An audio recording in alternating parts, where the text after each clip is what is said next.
भारत की भूमि पर देवियों का विशेष स्थान है। हमारे प्राचीन ग्रंथों और पुराणों में कई देवियों का वर्णन है, परंतु तीन प्रमुख देवियां महाकाली, महालक्ष्मी और महासरस्वती शक्ति की परम प्रतिमूर्ति मानी जाती है। ये तीनों देवी दुर्गा के विभिन्न रूप हैं। आइए जानते हैं इन तीनों रूपों की कहानी। पहला रूप है महाकाली। महाकाली को संहार की देवी कहा जाता है। जब अधर्म और बुराई का प्रकोप बढ़ता है, तब महाकाली अपने विनाशकारी रूप में प्रकट होती है।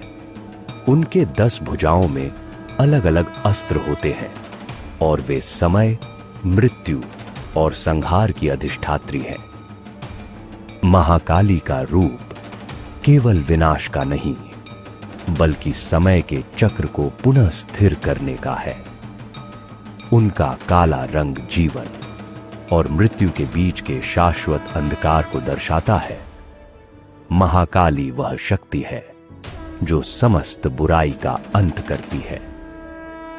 दूसरा रूप है महालक्ष्मी। महालक्ष्मी समृद्धि, वैभव और धन की देवी मानी जाती हैं। वे जीवन में संतुलन, सौभाग्य और शांति का प्रतीक है। जब संसार में संतुलन और सुख की आवश्यकता होती है, तब महालक्ष्मी अपने करुणामयी रूप में प्रकट होती है।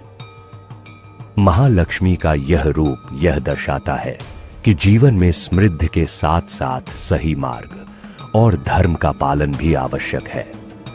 वे हमें सिखाती हैं कि धन और ऐश्वर्य का सदुपयोग कैसे किया जाए। तीसरा रूप है महासरस्वती।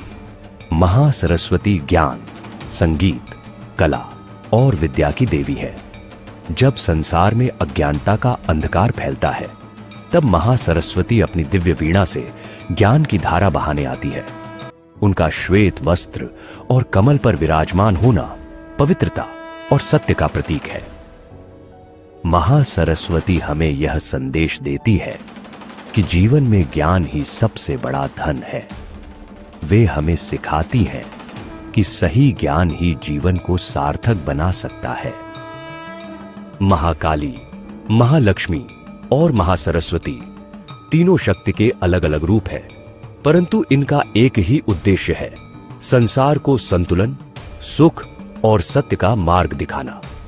देवी दुर्गा के ये तीन रूप हमें सिखाते हैं कि जीवन में समर्पण, शक्ति, समृद्धि और ज्ञान का संतुलन कैसे बनाया जाए। यह तीनों देवियां हमारे जीवन की मार्गदर्शक हैं। वे हमें यह सिखाती हैं कि कैसे अपने जीवन को संतुलन, समृद्धि और ज्ञान के पथ पर आगे बढ़ाया जाए। जय महाकाली, जय महालक्ष्मी, जय महासरस्वती।